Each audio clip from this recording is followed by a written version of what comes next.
Excellency, Mrs. Monica Geingos, the First Lady of the Republic of Namibia. My sisters, Your Excellencies, the African First Ladies who are present, the Chairman of the Executive Board of Merck, Professor Frank Stangenberg-Haverkamp, the CEO of Merck Foundation, the ever-energetic Dr. Rasha Kelej, and the distinguished healthcare providers, policymakers, members of the media, and of course, distinguished ladies and gentlemen, particularly the technical advisors and the teams of the First Ladies. I've listened carefully, and I don't want to repeat what has already been said, so I think it's really a summary. My sister from Botswana spoke very clearly about the importance of data and how a lot of the data is in the private sector and not in the public health systems. My sister from Burundi spoke about stigma and how women are blamed even for infertility. And as First Ladies, I'm sure many of you will agree, we also experience this. The president makes a mistake, it's the First Lady. Then sometimes the president is a good man, but the wife is a problem.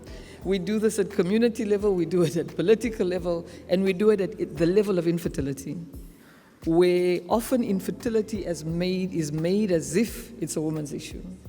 And a man who has not been tested to see if the infertility comes from his side will blame the wife, his family will blame the wife. So we must resolve this issue. So that was a very important point raised by my sister from Burundi. My sister from DRC talked about the fragility of healthcare systems, not only during COVID, but historically and present. My sister from Gambia made a very important point about why we need to integrate services and add issues, add NCDs, add healthcare issues like obstetrics fistula, which also suffers a lot from lack of access to information, also suffers a lot from stigma. My sister from Ghana spoke about the importance of strong partnerships and really highlighted the strength of this partnership with Merck Foundation that all of us share. And I would like to really agree with you on that. Liberia talked about the impact of conflict on healthcare systems and the urgent need to rebuild healthcare infrastructure, as well as ensure access to quality and equitable healthcare. Malawi made an important point, which to an extent we also saw, is how secret infertility is kept. Often you don't know a couple is struggling with this, but the first thing all of us do at weddings is say to the new couple, when are the babies coming? I've stopped asking people. I've stopped talking about my children in front of people because I've realized when there's a silence, it means this person doesn't have children and we don't know why. So I've also become much more sensitive in how I deal with the issue of children because we must never assume everybody has children. My sister from Mozambique spoke about the influence of media in shifting societal mindsets and negating stigma, because media can either increase the stigma or reduce it. And I've seen very responsible reporting in countries where Merck is running media training, like Namibia, where there is a difference in how we're reporting on these issues. So you heard a lot of similar things, a lot of the programs are similar, but one thing that you didn't hear any of us talk about is the integration of infertility treatment in public healthcare systems. Because that is the one thing we are all struggling with. I know there's policymakers and academics in the room.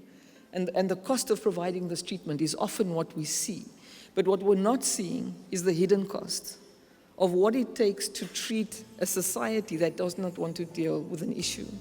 And often what we're not talking about enough is the burden that couples or individuals who suffer from infertility go through in order to fund their treatment, whether it's in different countries, like the First Lady of Botswana said, or trying to find money to pay private healthcare providers in their own countries for infertility treatment, which often isn't entirely successful. So what Merck is doing is what it can do. It's dealing with our mindsets, and it's really creating an environment where we all understand that the end goal is to make access and affordability of infertility treatment key as we deal with all of the societal issues at the same time. We've done very similar things to what all of the First Ladies have done with Merck in terms of postgraduate programs for doctors, the media awards, the scholarships, the Educating Linda programs.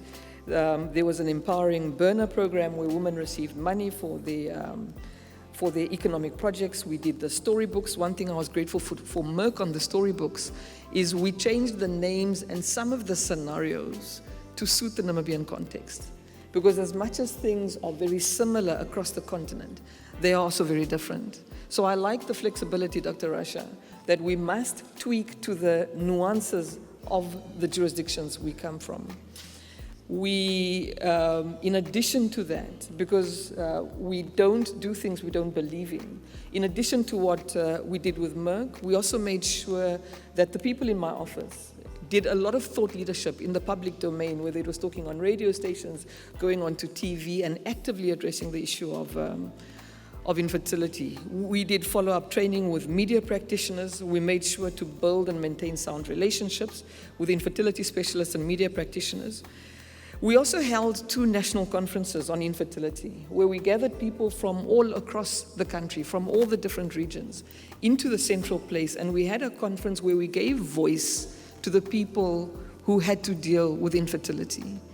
One of the most moving accounts came from a man who spoke about his journey with infertility and the incredible cost it came to him. And I saw how moving it was for other men to realize they were not alone.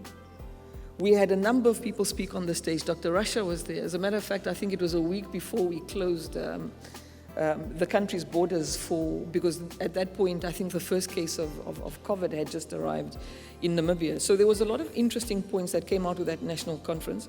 And we were under a lot of pressure to have a second national conference, which we did, where again, we gave voice to the people dealing and struggling with infertility. We gave voice to policymakers. We gave voice to the healthcare professionals. Because as First Ladies, as we sit here, we do not know more about infertility than the healthcare professionals and the policymakers who are here. Our role is to amplify and make sure that access to information goes through, and we provide the leadership that you heard from today that is being provided by First Ladies. I quickly want to end by sharing some of the things that we saw very clearly is the integration of infertility care with mental health care. We certainly had to provide some mental health care support from some of the people who attended the infertility workshops. One of the things that came out the most in the conference was people saying to us, I thought I was alone. I didn't realize that so many other people are going through exactly what I'm going through. My sister from Malawi mentioned this. The other thing that we saw is the high numbers of women who were rejected by their partners due to infertility issues and who started to use alcohol. So we had to intervene on psychosocial issues like substance abuse, but also to refer them to psychological treatment and support services, and also assist them to access legal services, because often there's divorce proceedings as a result when family mediation doesn't work. We linked couples to adoption services. Not everybody wants to adopt, but there were certainly many breakthroughs with some couples who had accepted, who had gone through the treatments, they had no money left, but they still wanted a child and were happy and ready to adopt. We did talks and presentations in churches so that we could also enable churches and religious organizations to understand and accept that there is a way to deal with conflict and issues around infertility. There was a WhatsApp group created where often key messages, particularly from Merck Foundation, were shared on these WhatsApp groups, and just to make sure that the people participating did not feel alone. So there's very different approaches that are used, but ultimately, infertility isn't a single issue. It has so many aspects to it. So the multi-dimensional approach that you're seeing being used by Merck Foundation and that you're seeing that the First Ladies are applying in their respective countries is exceptionally important. It's exceptionally important, Dr. Rasha, to have this conference now, because all of us are focused very much on COVID and all of the consequences. So issues like infertility that we've historically neglected are even lower in our priority list than what they used to be. So thank you for the timing. I think the timing has been perfect. Thank you, my sisters, for your presence, and for Merck Foundation for recognizing the impact and importance of the role of First Ladies and advocacy. Thank you very much.